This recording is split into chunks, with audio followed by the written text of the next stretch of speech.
Oke, kawan KPU, balik lagi di Ngobrol Pemilihan 2020. Masih di masa pandemi COVID-19. Nah, kita ke obrolan terakhir kita nih Pak ya. Oke. Tadi sudah dikupas secara mendalam oleh Dr. Fikri. Kita ke pertanyaan atau obrolan terakhir kita mengenai tips-tips mungkin untuk para pasangan calon yang akan mendaftar nih dari tanggal 4 sampai 6 ya pendaftarannya kawan KPU. Nah, kiat-kiat khusus atau tips khusus yang mungkin perlu dipersiapkan oleh pasangan calon itu sendiri bagaimana dok? Yang terutama perlu dipersiapkan oleh calon bahwa harus menyiapkan fisik dan mental. Fisik dan mental itu yang terutama pertama fisik ya. Fisik nanti benar-benar istirahat yang cukup ya.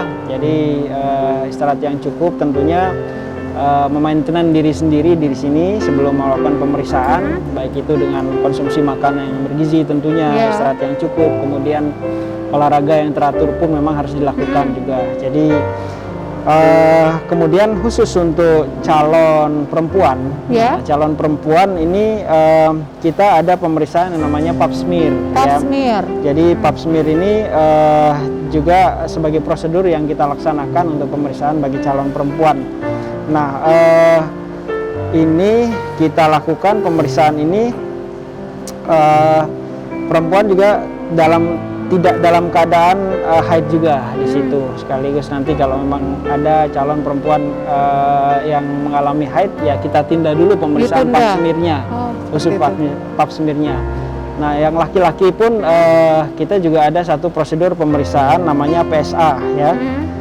Ini fungsinya untuk screening kanker prostat. Jadi pemeriksaan PSA ini diperlukan untuk screening sehingga ini juga perlu dipersiapkan. Jadi tips-tips yang perlu dilakukan oleh calon adalah tentunya melakukan istirahat yang cukup sebelum melakukan pemeriksaan kesehatan ini. Ya. Istirahat yang cukup, tidur yang cukup, tidak perlu begadang dulu ya, karena mau pemeriksaan kesehatan ini harus benar-benar fisik dan mental harus disiapkan. Ya, betul. Ya, terutama tadi untuk memeriksakan psikiatri itu juga MPPA itu kan perlu konsentrasi yang benar-benar bagus kondisi di sini. Jadi selain istirahat yang cukup, tentunya silahkan konsumsi makanan yang bergizi dan tentunya hal-hal yang memang untuk meningkatkan imun juga, meningkatkan stamina. Silahkan bagaimana memainten badan, olahraga yang cukup pun harus dilakukan oleh calon. Ya. Kemudian khusus untuk calon perempuan, ya calon perempuan, memang kita ada pemeriksaan pap smear di sini, pemeriksaan pap smear. Dan untuk khusus laki-laki kita melakukan pemeriksaan PSA untuk screening kanker prostat di sini Mbak Ayu. Ya, jadi itu untuk yang laki-laki Pak ya? Betul ya, untuk yang laki-laki. Jadi dan tolong nanti calon laporkan obat-obat yang dikonsumsi. Ya, ini juga perlu. Jadi harus dilaporkan Pak ya? Dilaporkan kepada dokter yang memeriksa saat itu. Jadi ini juga diperlukan. Jadi nggak apa-apa, jujur saja, apa adanya periksa. Terutama ini saya menggarisbawahi waktu pemeriksaan psikiatri itu benar-benar jujur. Ya. Kadang-kadang pengalaman tahun-tahun sebelumnya ada calon yang pingin cepet ya, akhirnya nggak konsentrasi, asal jawab gitu. Akhirnya betul nggak bagus juga hasilnya. Jadi ada yang memang menjawabnya benar-benar jujur ya, karena memang semua aspek dinilai di sini Mbak Ayu, kan gitu. Jadi kalau memang mau hasilnya bagus atau maksimal harus benar-benar mempersiapkan diri secara baik juga Pak ya. Jadi harus diikuti yang namanya diwajibkan berpuasa ya berpuasa gitu Pak ya. Baik Dokter Fikri, tadi kan sudah disebutkan semua secara jelas ya mengenai apa yang perlu dipersiapkan oleh pasangan calon kepala daerah ketika akan memeriksakan kesehatannya nanti pada tanggal 4 sampai 11 September ya.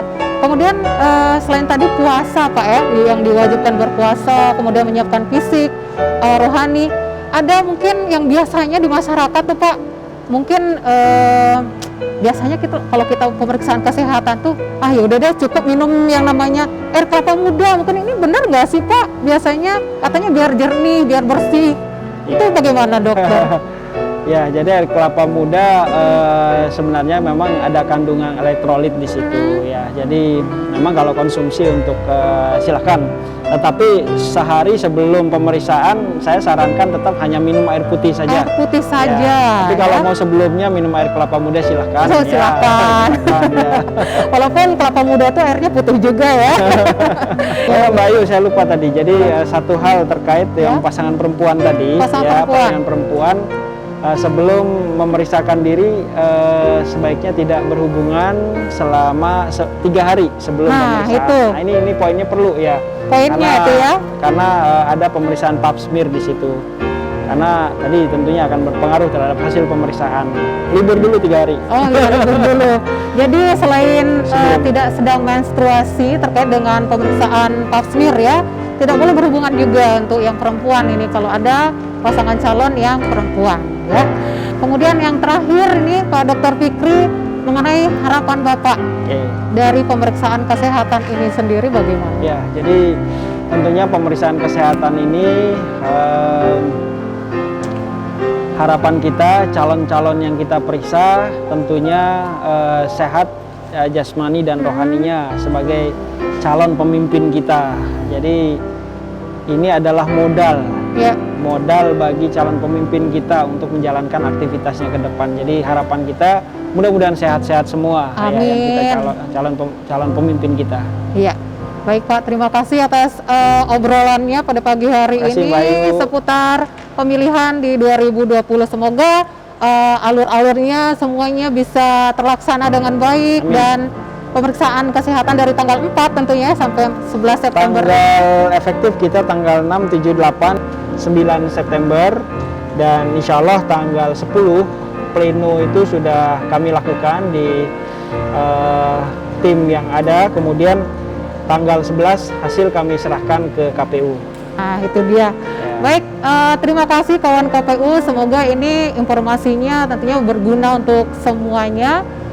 Tentunya tetap jaga kesehatan, terutama untuk para pasangan calon bupati dan wakil bupati yang akan memeriksakan kesehatannya. Sukses untuk kita semuanya, sukses, sehat, sukses Pilkada Serentak 2020. Terima kasih Dr. Fikri. Terima kasih. Assalamualaikum. Waalaikumsalam warahmatullahi wabarakatuh.